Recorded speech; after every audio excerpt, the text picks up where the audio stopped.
দর্শক, বিক্ষোভ কর্মসূচি অব্যাহত রেখেছেন বিএনপি নেতা ইশরাক সমর্থকরা। প্রধান উপদেষ্টার বাসভবন যমুনার কাছে চলছে অবস্থান ও বিক্ষোভ। মেয়রের শপথ নিয়ে যে যে ঘটনাটা ঘটলো, এটার মাধ্যমে জনগণের কাছে এটা উন্মোচিত হয়ে গিয়েছে যে বর্তমান সরকার তার নিরপেক্ষতা হারিয়েছে এবং এই সরকারের ভেতরে একটি নতুন রাজনৈতিক দলের যারা প্রতিনিধিরা তারা রয়েছে এবং তারা দলীয় আচরণ করছে, দলবাজি করছে। শেকড় থেকে শিখরে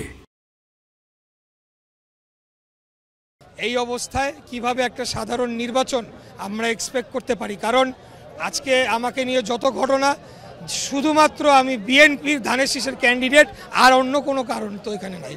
এটাই হলো গিয়ে মূল বিষয় এবং এখানে তারা এটির মাধ্যমে জনগণকে বোঝাতে চাচ্ছে যে আমরা চাইলে বিএনপিকেও দমন করতে পারি, এই ধরনের একটা চেষ্টা রয়েছে বলে আমরা মনে করি। কিন্তু আসলে আমি বলবো যে তারা অত্যন্ত ভুল একটা ধারণা নিয়ে রয়েছে। তারা অন্য কারোর সাথে আমাদের কম্পেয়ার করতে পারবে না। আওয়ামী লীগ তো নাই, আওয়ামী লীগ তো গণহত্যাকারী দল।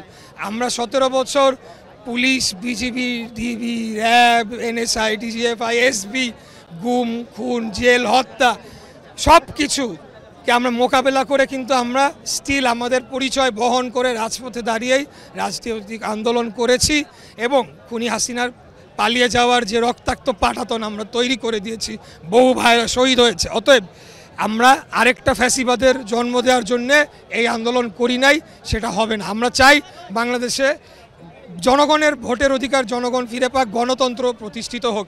সেটা এই বর্তমান সরকারের অধীনে সেটা প্রশ্নবিদ্ধ হয়ে গিয়েছে, সেটা এখন আর সম্ভব না। এটার জন্যে অবশ্যই প্রথমত এই যে ছাত্র প্রতিনিধি যে উপদেষ্টা, তাদের পদত্যাগ তো 1 নম্বর করতে হবে এবং আরও যদি অন্যান্য রিশাফল করতে হয় সেটা সকল রাজনৈতিক দল, বিশেষ করে সবচেয়ে বৃহত্তম রাজনৈতিক দল বিএনপির সাথে আলাপ আলোচনার মাধ্যমে কিভাবে সুষ্ঠু সঠিক নির্বাচন করা যায় এবং সেটা কিভাবে ডিসেম্বরেই করতে পারে সেটা নিয়ে আলাপ করতে হবে।